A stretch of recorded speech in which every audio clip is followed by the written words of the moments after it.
Oh,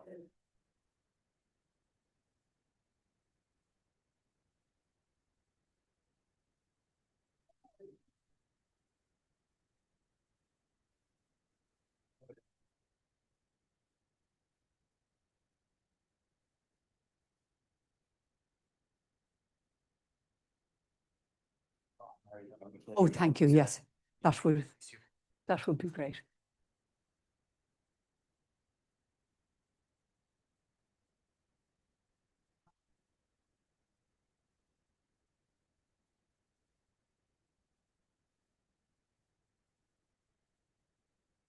Thanks very much, Barry. Yes, yes.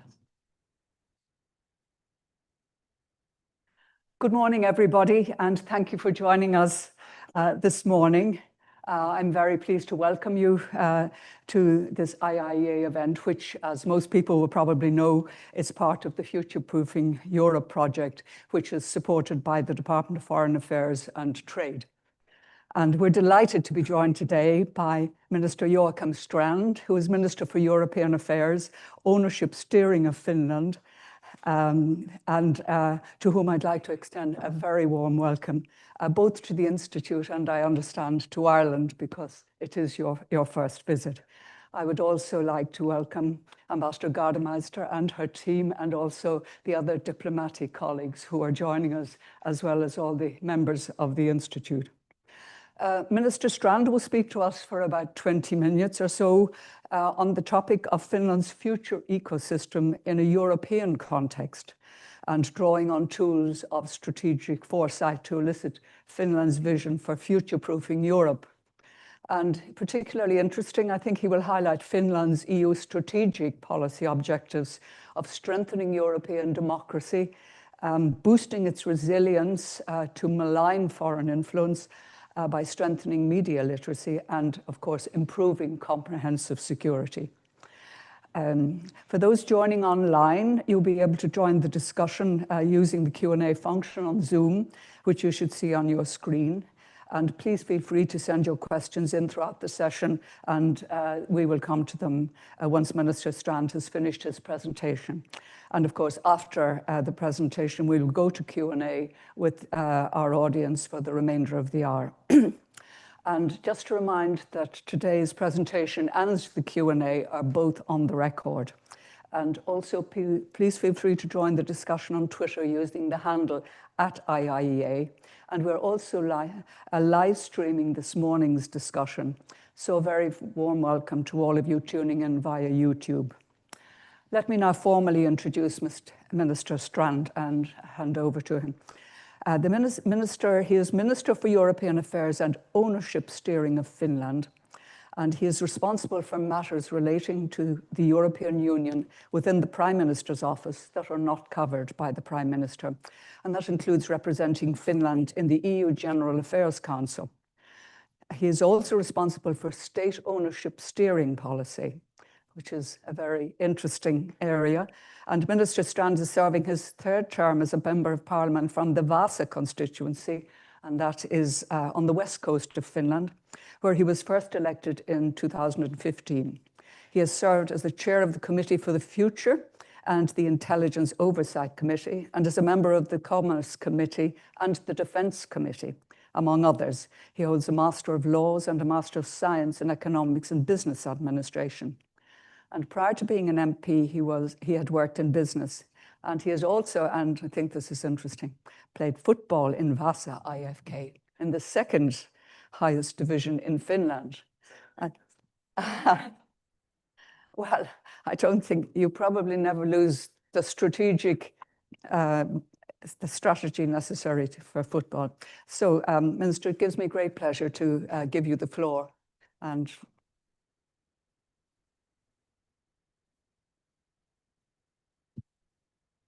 thank you very much for the very warm welcoming. It's actually my first time in Ireland, and one of the things I have heard is that the sun is always shining here. And as we see today, that's true. So thank you very much for the very warm welcoming, ladies and gentlemen, excellencies, dear friends. It's an honor to be with you at the Institute of International and European Affairs to speak about Finland's future's ecosystem, and more importantly, about how Europe can future-proof itself in a decade that refuses to be predictable, as we see today. We are living in an era where the challenges of the 21st century, climate change, depletion of natural resources, poverty and inequality, overconsumption, trade tensions, and geopolitical distress demand action, comprehensive approaches, and visionary leadership. We must support multilateral cooperation and a rules-based international order to create a sustainable, inclusive, and low-carbon world for future generations. And we must recognize that sustainable growth is impossible without tackling climate change and biodiversity loss together. Climate urgency and growing energy demand create a critical need for smart, scalable technological solutions. Innovation and new technologies are not just economic drivers, they are essential to sustainability and to resilience. That's the context in which I want to speak today about Europe's futures ecosystem.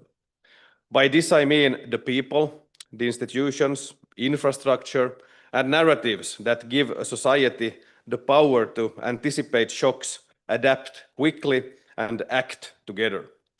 At its heart is strategic foresight, not future telling, just disciplined methods, horizon scanning to catch weak signals, scenario planning to test how we'd act if the improbable became inevitable, stress testing to reveal where systems bend and break. Foresight doesn't remove uncertainty, it shortens decision time and expands our choices. Finland's vantage point is shaped by geography and history. We are a small, open, northern nation with a long land border to the east and deep reliance on the Baltic Sea. Our resilience is not only toughness, it's cohesion, trust, shared facts, and the habit of organized cooperation across government, business, and communities. That's the spirit I want to bring into today's European conversation. So let me structure this argument in three parts. Number one, strengthening Europe's democracy and civic skills.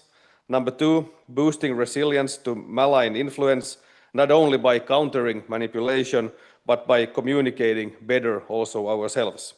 And point number three, improving comprehensive security, especially in our northern neighborhood. I'll then close with how foresight can be turned into action with lessons from Finland's own experience. Europe's strength begins with confidence in democracy, the rule of law, and fundamental rights. These are not add-ons, they are the source of legitimacy. Yet they are stressed daily by manipulation designed to polarize, exhaust, and sow doubt. Authoritarian actors exploit what makes us open: free speech, plural media, and debate. Their aim is not one particular lie, but disbelief itself. The first element of a future's ecosystem is civic power. In Finland, media literacy is embedded across the core curricula from early childhood through adult education. But it's not just schools. Libraries, youth clubs, museums, NGOs, media, and businesses all play a role. The habit we teach is simple: stop, think, check.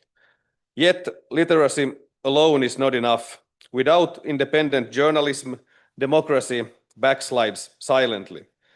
That's why Europe must support plural and also local media. And democracies must apply foresight to themselves. It's cheaper to fix a policy on paper than to fix it in the streets.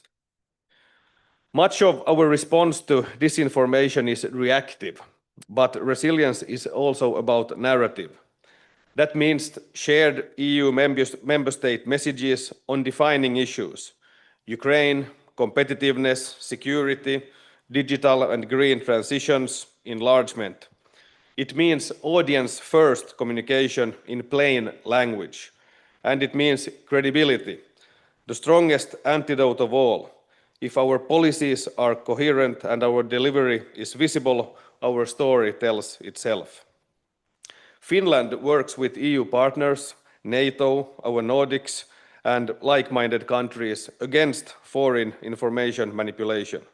We also export resilience, sharing tools and training with partners beyond Europe, including the Global South. Resilience is a public good. The more of it there is, the safer we all are. And resilience is not a posture you adopt in crisis. Resilience is a culture. You build it before the storm and you maintain it between storms. Security today is physical, digital, and cognitive. On Europe's northern flank, we live this daily. Three risks especially stand out today. First, GNSS interference. For instance, a ferry captain losing confidence in position on a winter night is not an abstraction. The shadow fleet, we have aging, underinsured vessels that combine sanctions evasion with safety risks. Undersea infrastructure, if data is the bloodstream of our economy, subsea cables are the nervous system. Europe's Cable Security Action Plan has the right design, but plans must become capacity. Recent incidents like the Estlink 2 remind us every minute saved in detection and every day saved in repair translate into economic value and strategic credibility. Estlink 2 is the cable between Finland and Estonia, electricity cable. Comprehensive security extends beyond the sea. It means civil protection, cyber defense, supply chain robustness, and legal authority to act fast when reality moves faster than process. That is what citizens expect. So what does a future-proof European agenda look like? Here Finland has some experience to share. 30 years ago, after a severe economic depression, Finnish leaders understood that we needed to prepare for alternative futures. In 1993, the first government report on the future was submitted to Parliament, and the Parliamentary Committee for the Future was established to scrutinize it. Since then, every electoral period, the Prime Minister submits a new government report on the future. The Parliament responds with resolutions and the government reports back annually on progress. This dialogue creates continuity across election cycles, builds consensus, and embeds foresight into every machinery of governance. The report itself has evolved. Its first part is a whole of government scenario exercise looking 20 years ahead. Its second part focuses on a specific topic. All ministries analyze implications for their sectors. So this is not an academic exercise, it's a very practical framework for preparedness. Independent audits have confirmed that this process has strengthened foresight capacity across government and harmonized practices. And crucially, it has created a culture of acceptance. Foresight is not a partisan luxury, but a core responsibility. But even Finland is not perfect. The tyranny of the short term still distorts politics. Decision makers everywhere, including in Finland, need better futures literacy, more strategic planning culture, and greater capacity to deal with discontinuities and surprises. Effective foresight requires methods, time, resources, leadership, commitment, and integration into decision making. It requires open dialogue, external expertise, and networks. Above all, it requires freedom from political manipulation. Foresight must illuminate choices, not justify agendas. This is the challenge Europe faces: how to institutionalize foresight so that singular events are connected to broader strategic contexts and governments can respond not only faster but better and smarter. So Finland's offer and our asks. Finland offers three things: a whole of society media literacy model, regional leadership on Baltic undersea resilience, coordinated strategic communications with the EU, NATO, the Nordics, and like-minded partners, and a willingness to share our foresight processes globally. And we ask three things in return: launch and fund Europe's democracy instruments, resource the cable security agenda on both Baltic and Atlantic coasts, maintain momentum on Ukraine, defense readiness, and an innovation-centered single market.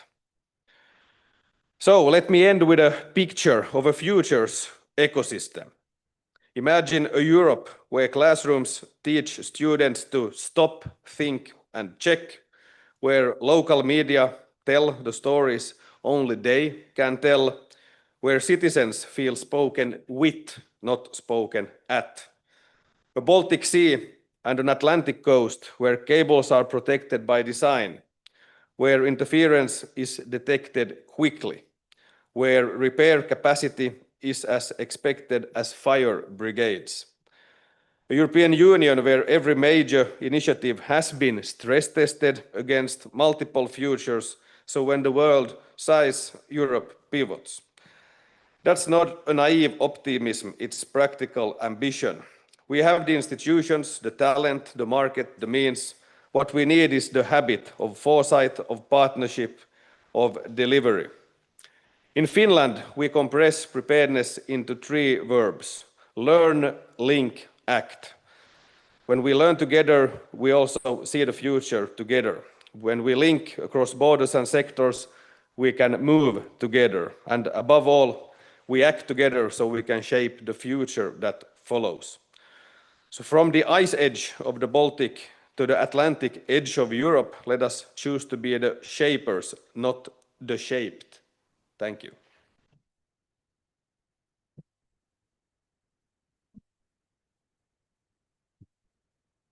Thank you very much indeed, Minister. That was really very interesting from the Finnish point of view. I think there is so much that Europe and indeed Ireland can study and learn. So the floor is open for questions now, and we look forward to putting them to the Minister. So we have three already. Yes, Heather, do you want to? I have three excellent experts also with me who might want to join the discussion. Let's see. Yes, you're perfectly welcome, Heather. Thank you very much, Minister, for a very interesting speech. I'm curious, you mentioned about democracy instruments at an EU level, and currently the European Commission is designing a European Democracy Shield that Commissioner Michael McGrath is tasked with heading. Is there anything that you would like to see from this European Democracy Shield from a Finnish perspective? Maybe we could take a few questions and I might be able to combine the answers. Also, Yeah. Nope. Okay. So I'm CEO of the Irish District Energy Association, Pauline O'Reilly. And I suppose what's notable is that Finland is really prepared for energy security and sovereignty in a way that perhaps those on the periphery of Europe have not. Ireland has the lowest level of renewable heating and cooling in Europe. Finland is among the highest levels. And I think that probably does, it is based on geography and security. So I suppose what I'm asking is, what lessons do you think that you've learned along the path? And do you think that it's now urgent that Ireland and other countries across Europe really prepare for a Europe that maybe doesn't have the same kind of security over its energy production? Thanks. Would you like to take those two, Minister, Yeah. and then we can move on? Yeah, thank you for excellent questions. Actually, yesterday at the General Affairs Council, we had a special topic discussing the Democracy Shield, and it was brought up by France, and we had a very good discussion. This is something you could talk about for a very long time, but one thing that, at least for me, is maybe the biggest question is the influence now coming from the East. When I started this job, it's more than a year ago, the first one who called and congratulated me was the Minister for European Affairs in Moldova, who is now a candidate country. She was even faster than Sweden calling Finland. And when she told me in depth about the way Russia is influencing their elections and everything, it was very eye-opening for me to see. And now when I heard the stories, I met her once again a couple of weeks ago in Helsinki. There is so much work to do for Europe, not only inside Europe, but also when it comes to the candidate countries and the enlargement, because the way they influence, you could not even imagine the different talks. It goes everywhere from priests to youngsters in the street. So everything we can do within the current European Union to strengthen democracy in all ways we have to do. And we also always need to keep that in mind when we now talk about the enlargement. Enlargement happens to be also partly on my table, and I think that's something we talk too little about, because today we need to understand that the enlargement of the European Union, of course, is a big geopolitical question. It's about having them as part of the European value-based order and family instead of something else. So Finland will be ready to take part in all initiatives when it comes to the democracy shield.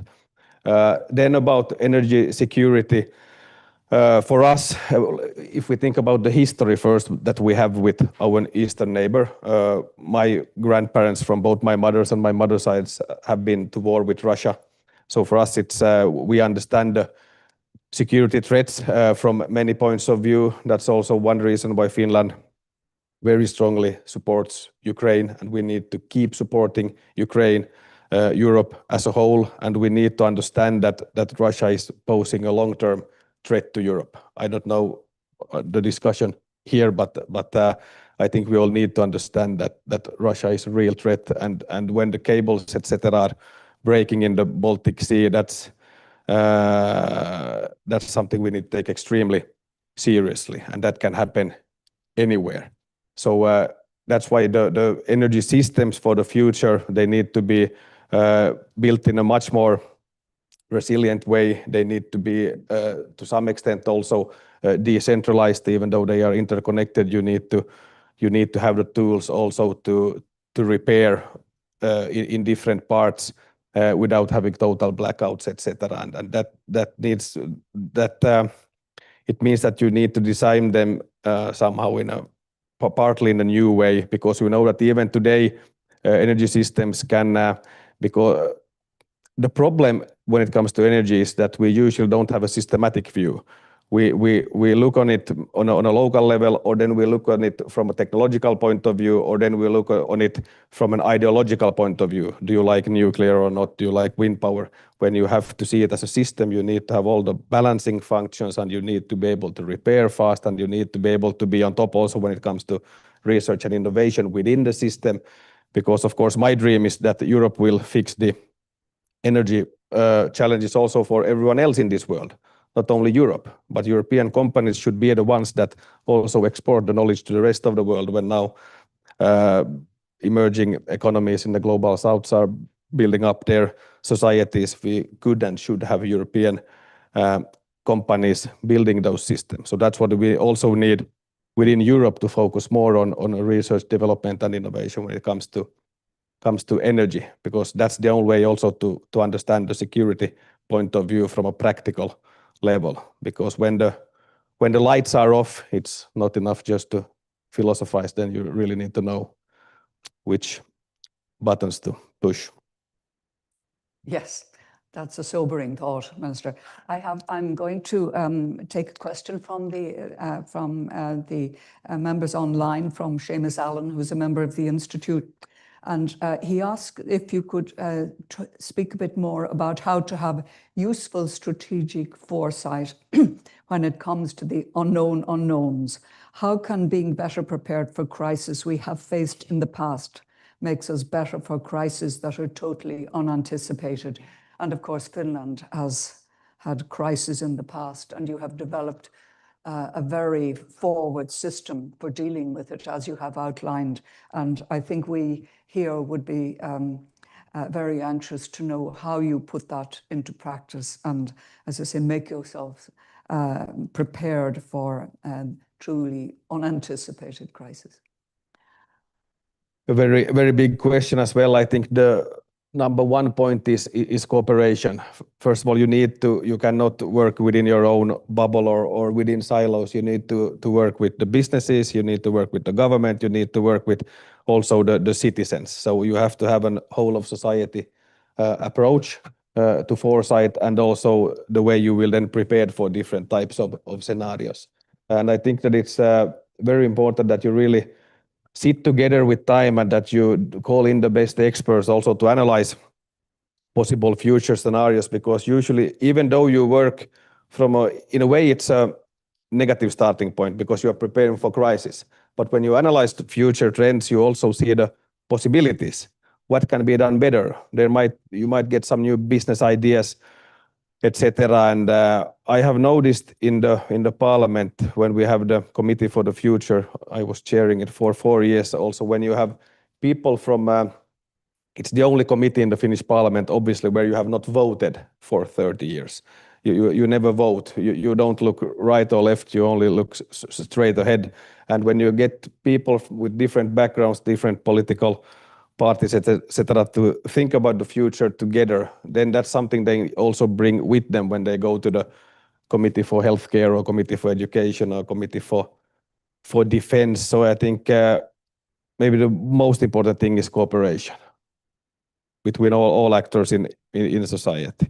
At Finland, we have been extremely well prepared. This is just an example. We've been extremely well prepared when it comes to, of course, through our history, when it comes to traditional crises like a war.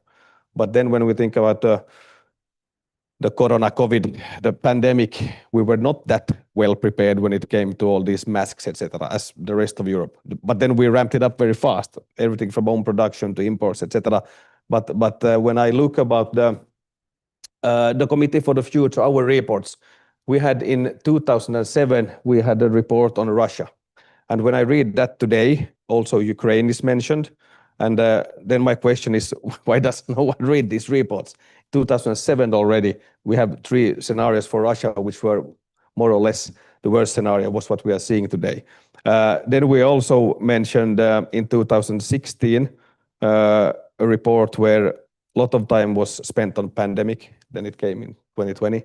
So maybe one takeaway is that when we do this foresight work, we have to make sure that at least key stakeholders also read the reports. Thank you, Minister. I think, Ian, you had a question. And another one over here. We'll take 2 together. Yes, so my name is Kvarken Strand. I'm the security and defense researcher here, and I spend a lot of time thinking about subsea cable protection. And one of the things that Finland has naturally pioneered the whole society approach to comprehensive security and has quite well established public-private partnerships. One of the things that I've noticed from interacting with cable operators or people who operate offshore wind farms is that generally they're quite hesitant about installing sensor systems military sensor systems, which though might improve their security and the picture that the state has of maybe the Baltic Sea, they still might be quite hesitant because it might make their assets a target. How, in your experience, how have you managed to build a partnership with cable operators? Is it just been that since the Baltic Interconnector cut that they're maybe more willing to interact, or has there been well-established partnerships before that? So it's just my question. There has been, and of course I'm not an expert in all details in this regard, but I know that there has been very, very good partnerships, of course, around the Baltic Sea with our Nordic friends, with the Baltic countries, and now today also to a large extent within NATO and within the EU, and there are lots of training, etc., going on all the time that we might not see, but that's there. So I believe that there are good partnerships and that we are very well prepared. But of course, we would hope that we don't see those let's say breaking cables too often, because it's also a big cost, and also the uncertainty, all the backup systems, when it comes in terms of attracting investments in the long term, etc. So that's why we need to be extremely well prepared, and I think we have good partnerships. Yes, thank you. We have a question over here. Thank you very much. Colette Bennett from the National Economic and Social Council. And the Council are currently considering social cohesion as a project, how we build it, how we deal with the fractures of it. I'm looking enviously at your media literacy programs. And I'm wondering, I suppose, what mechanisms were employed to bring people together that had so diametrically different views and to create those spaces where people feel heard, feel safe, that you can kind of build something together and come to a point where you have this really enviable process in place. Thank you. And there was a questioner in front, I think. Yes, thank you. We might take 2 minutes if that's all right. Tyga Mahoney, University College Dublin and University of Turku. I have a question regarding bringing in a kind of a culture or a practice of foresight. You could say, in some ways, maybe the EU in general and Ireland in particular are beginning on that journey. Finland has more than 3 decades of embedding it into governance. And some people would say things like analysis and capacity building, a culture are really important. Maybe if you could comment on what you feel from the Finnish perspective is really important in embedding that culture of foresight for an anticipatory governance. As you can see, we're very interested in building on and gaining from your experience, Minister. Yeah, first, if you think about the social cohesion and how you can get people together, I think the most important things is to start when kids are small. I mean, when you have within the education system, you have everyone. So that's where you should start when it comes to media literacy, etc. And of course, in Finland, the last time when we have let's say everyone from born in the same year together is in the army. So we are also now working on what you could do more. Of course, most of them are men, but we are now thinking also that you could have some kind of gathering for the females. So it's important to do everything you can within school. But then when you come up, if you think about public administration, I think it's extremely important to try to work against let's say the worst forms of polarization. You have to have a culture when you can debate, when you bring people together. That's why a committee for the future where you don't vote for 30 years, even though you are right or left or green or blue. I think that's very important that you try to have a whole of society approach in everything you do. And when it comes to the education, we also in Finland, we try to, when you talked about energy, I just want to give you an example. There are lots of things you can do also within regional ecosystems. If you have an area where they are extremely good at energy technology, you have another area where they are extremely good in when it comes to digitalization or forest industry. You can make for the kids, even in kindergarten, you can have special programs when you try to create interest broadly for this phenomena. For instance, we have in my home city, we happen to have an energy education strategy where young people through gaming learn about energy in a fun way. We try to create, not everyone needs to be an electrical engineer, but you try to create interest, how you can be able to, with technology, solve the climate crisis. And it goes from, when people are 5 years up to the legal faculty at the university who is focusing on energy law. It's just an example how you can, in different regions around the world, you can create expertise that also bring them together in new ways.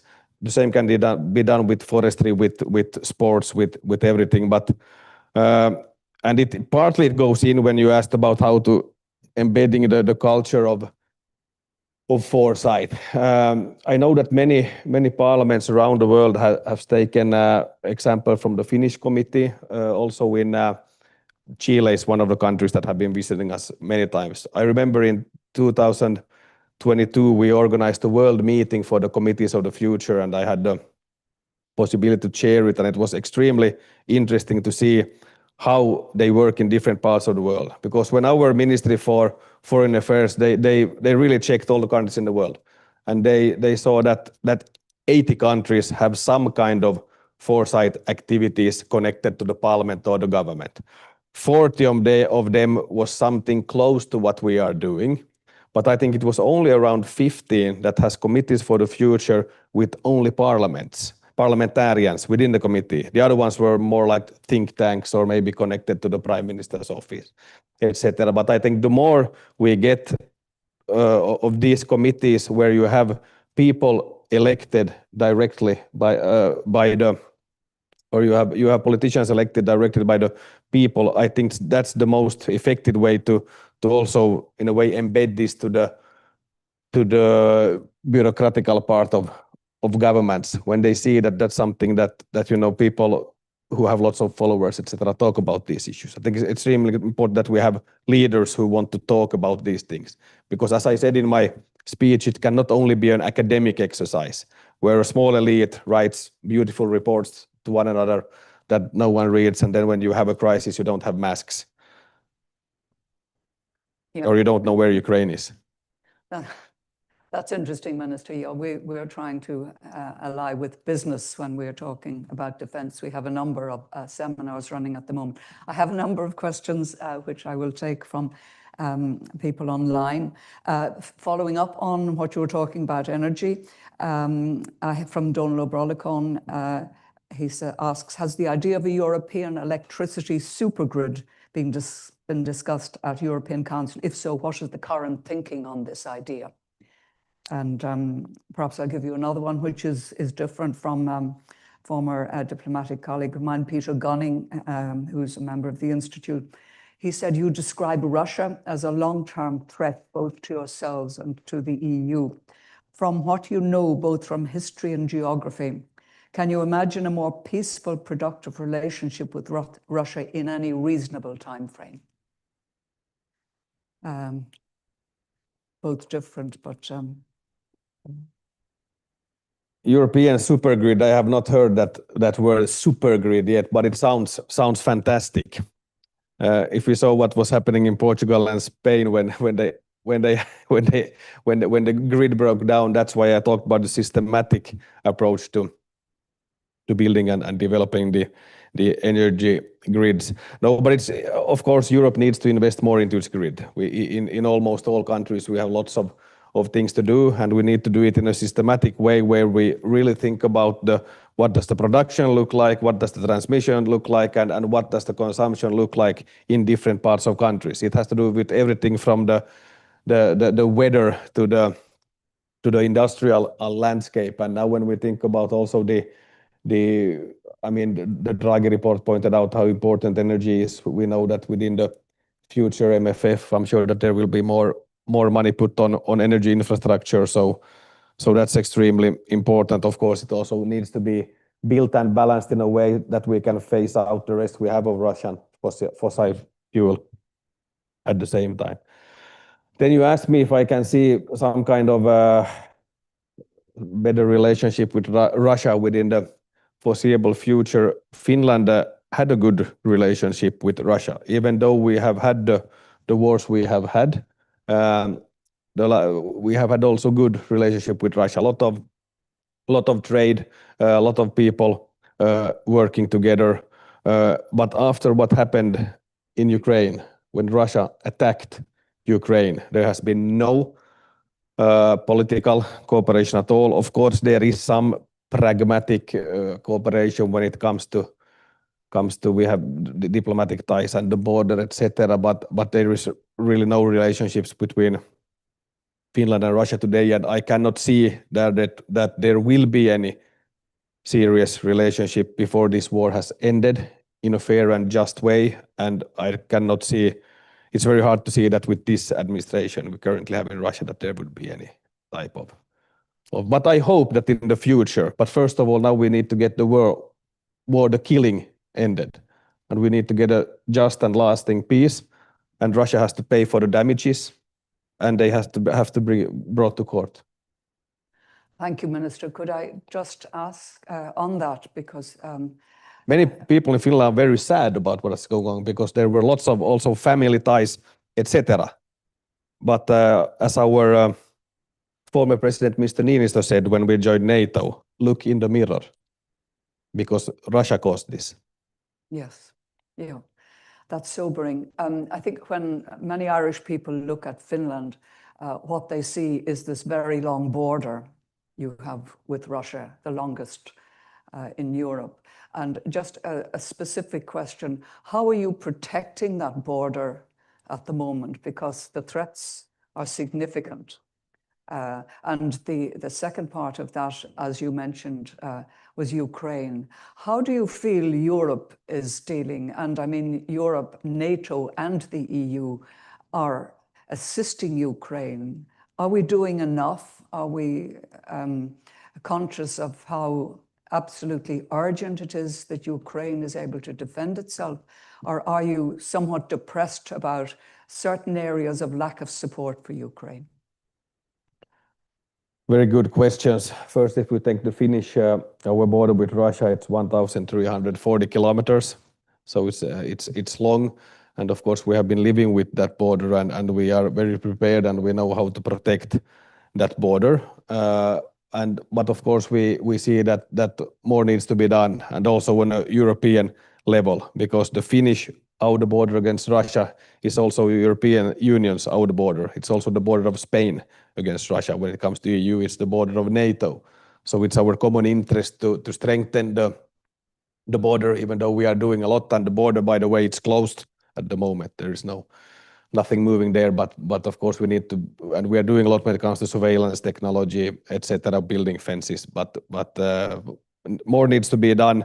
And also we need to have some kind of maybe new solidarity. If we think about from a financial economical point of view, lots of money within the EU has gone from the more northern parts to the south, as we know, when it comes to cohesion, etc.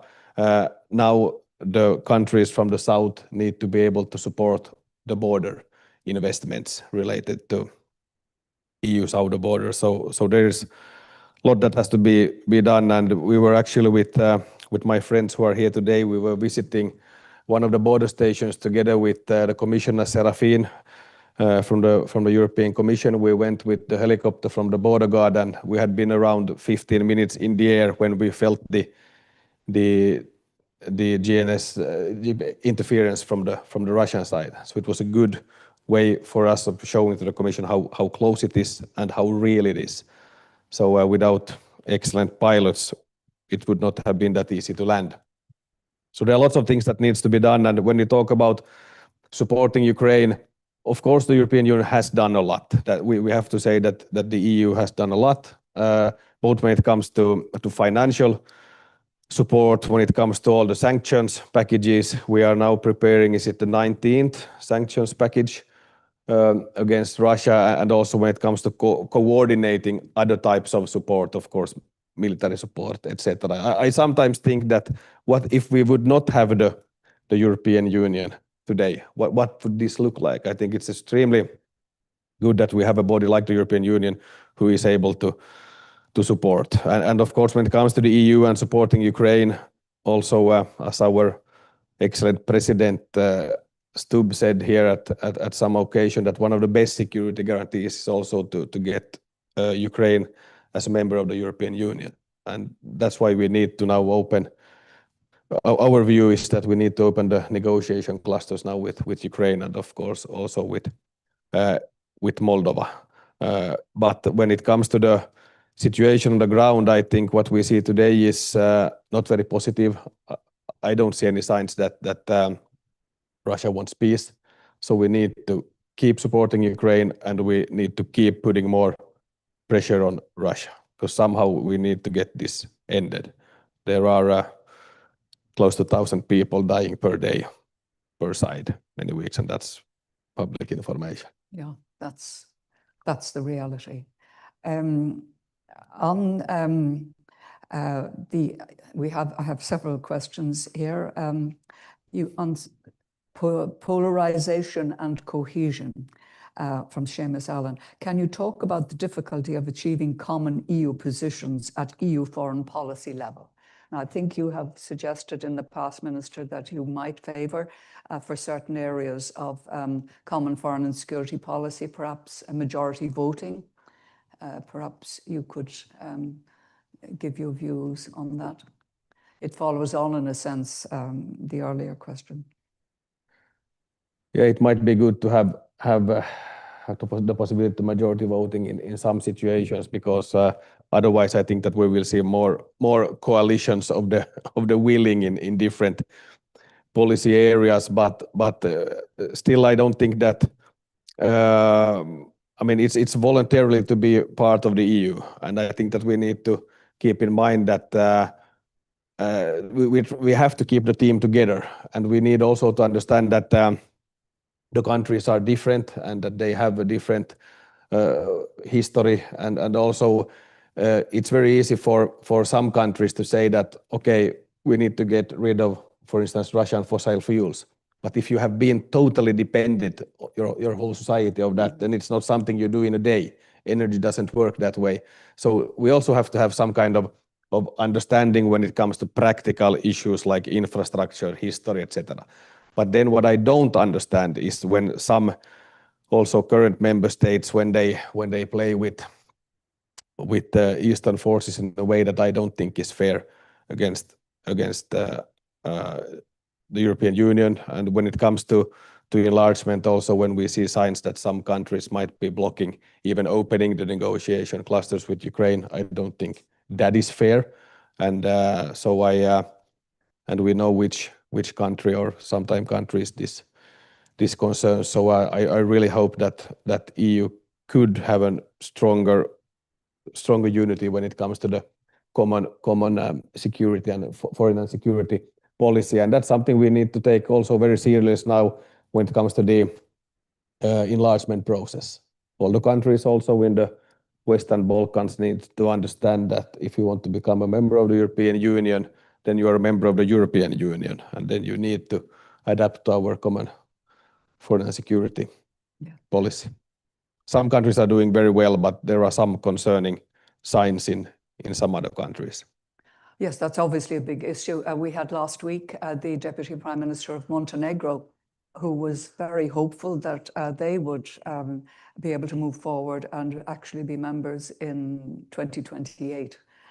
They are working very hard, but the whole area of the Balkans is an issue that Europe, I think, probably needs to look very closely and to give greater help there.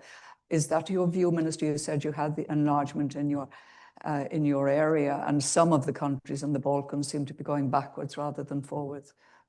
Yeah, actually we will be visiting, as it looks, in a couple of weeks also the Western Balkans, and we have had the possibility also to meet in Helsinki and in Brussels. We have been meeting with all of these countries actually, and I think that Montenegro and Albania will be maybe the ones going forward. We know that North Macedonia is doing a great job when it comes to Serbia. There are some not that positive signs, but we of course hope that everyone who meets the merits and everyone who are ready to support our common policies will become a member someday. Also, when it comes to, of course, Georgia is quite concerning, but then Moldova again is doing an excellent job. But yeah, we hope that they will get forward. And Finland is positive when it comes to enlargement, but it needs to be merit-based. You need to fill the criteria, and of course, you need to show that you are taking rule of law seriously, that you have programs for fighting corruption, etc. Because we know you are a net payer. Finland is a net payer. Probably these countries will not be net payers. When you get money from taxpayers from other parts of the European Union, you have to have respect for rule of law. I cannot explain to my voters that we are now sending money to places we don't know how they will use it. Of course, so that's why we are strong supporters of when it comes to conditionality, etc. Also within the budget as a whole. People who get money needs to have respect for rule of law and our common values and everything that comes with it. I have a very specific question from a former military man, Brigadier General Ahern, and he asks, what are the processes of Finland's parliament for overseeing the state's civilian and military intelligence services? Are the committee members of Finland's parliamentary oversight of these service security vetted in order to be a member of that oversight committee? It's a very specific... Can you repeat the last part? Yes. are the committee members of Finland's parliamentary oversight of those services security vetted in order to be a member of the Oversight Committee? A very specific question. It's intelligence service oversight, and is there vetting of the people who are oversight of the intelligence services? It's quite specific, and you may not be in a position to... What does that word mean, vetting?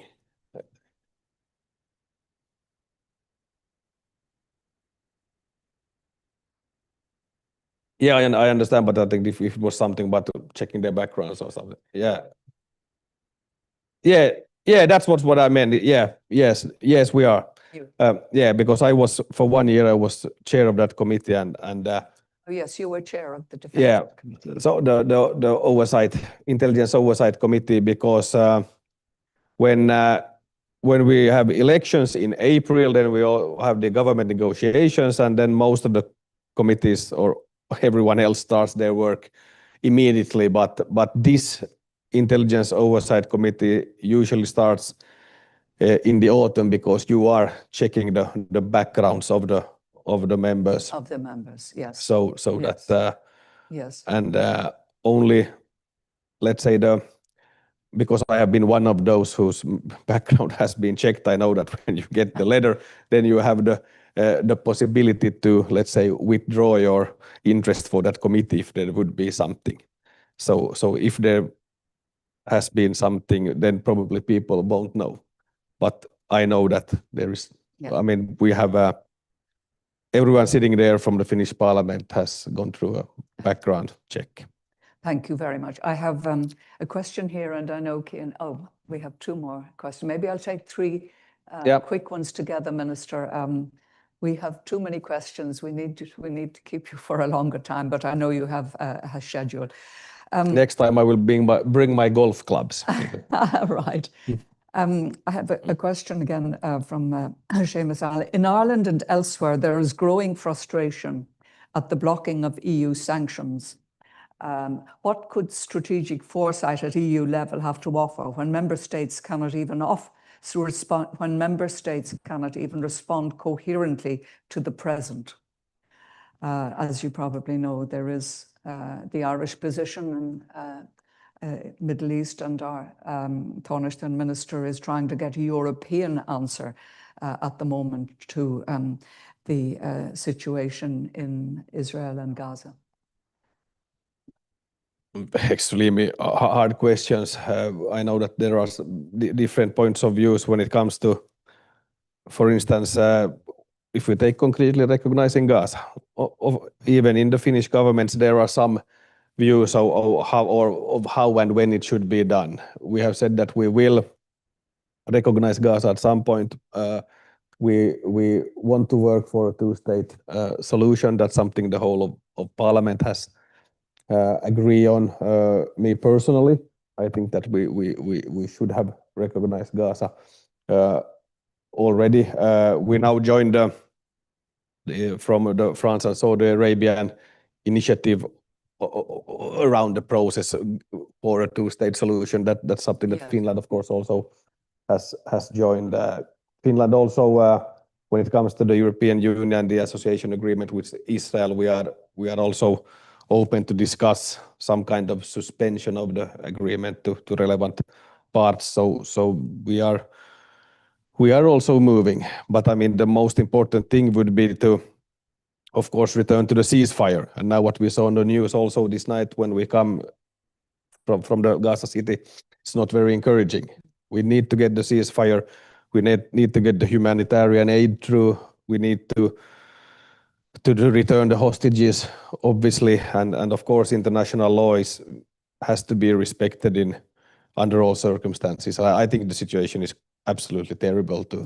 It's even hard to watch. No. Yes, thank you. We have a question here, and I know, Kian, you had another question. Thank you. Donnacha Kavanagh from University College Dublin. I might just pick up to begin the comment about the supergrid. It's Eddie O'Connor's idea of a Europe-wide electricity network using superconductors. So that's the idea of a supergrid. But my question, I was very pleased to hear you talk about the Committee of the Future and the way in which Parliament in Finland has focused on strategic foresight.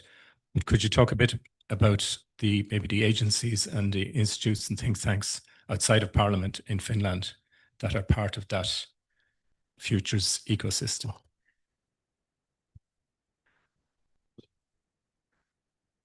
Yes, thank you. Excellent question. We have quite many different bodies that work with future foresight. We have some very strong within the university sector, especially University of Turku is strong when it comes to futures research. Then we also have a body called Sitra. I don't know what the beautiful name in English is. I have been part of the supervisory board for 4 years, so maybe I should know the correct name in English. But it's the Independence Fund of Finland that was founded to be like an independent body. They at the time they got some Nokia shares, and maybe they are sitting on 1 billion, and they are doing different types of research and reports and foresight. And I was actually visiting Silicon Valley with them now for some time just before I started this position. But there are quite many bodies, and maybe one, of course, also I think also we could and should be better to coordinate all of these. But somehow also in a small country like Finland, when you are 5.6 million people, it's 1/5 of the city of Shanghai. Usually people know each other, and people who are interested in some policy fields, they usually tend to get together. So for instance, when I look about, and when I was a member of the Committee for the Future, I think almost half of the committee members were also sitting in Sitra. And then when I looked about the most ambitious, maybe some of the most ambitious researchers also when it comes to future-related issues in Turku, they also worked for the committee, etc. So I think that there is good cooperation between the institutions as well. Then I know that there are also, if we think about the cities and municipalities, and for instance also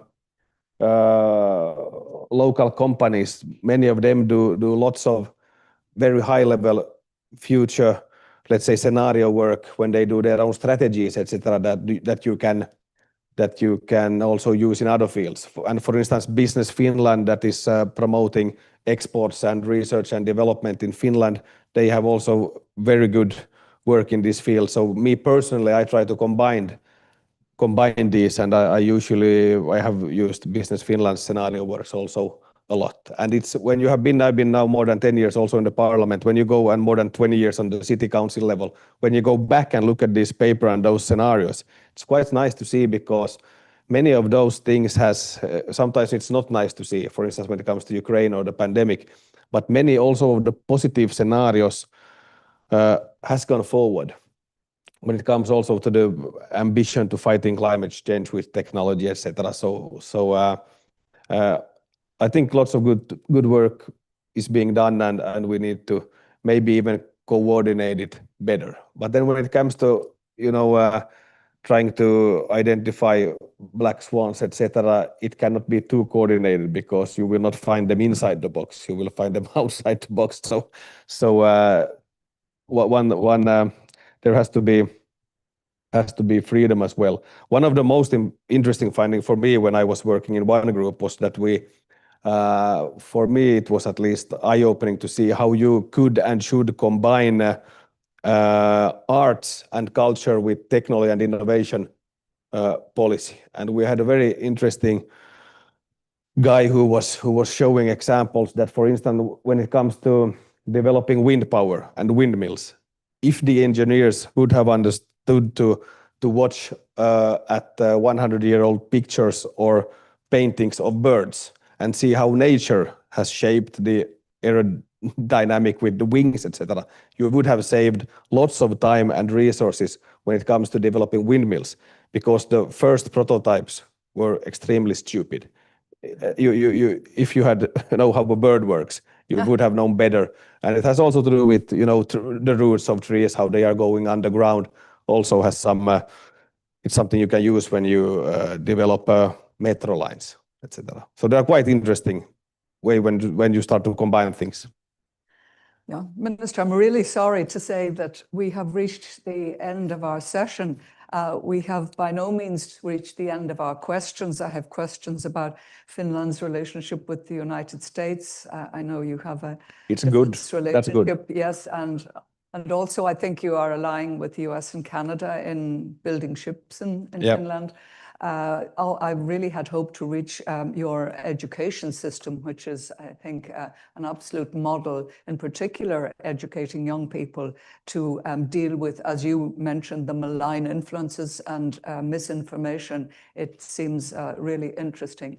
But mainly, I want to thank you most sincerely. I think it has been for us a really productive session. The structures you have outlined from Finland, I hope the EU will continue to develop them, and certainly we have lessons to learn here in Ireland. So thank you most sincerely, and thank you to your team in the embassy.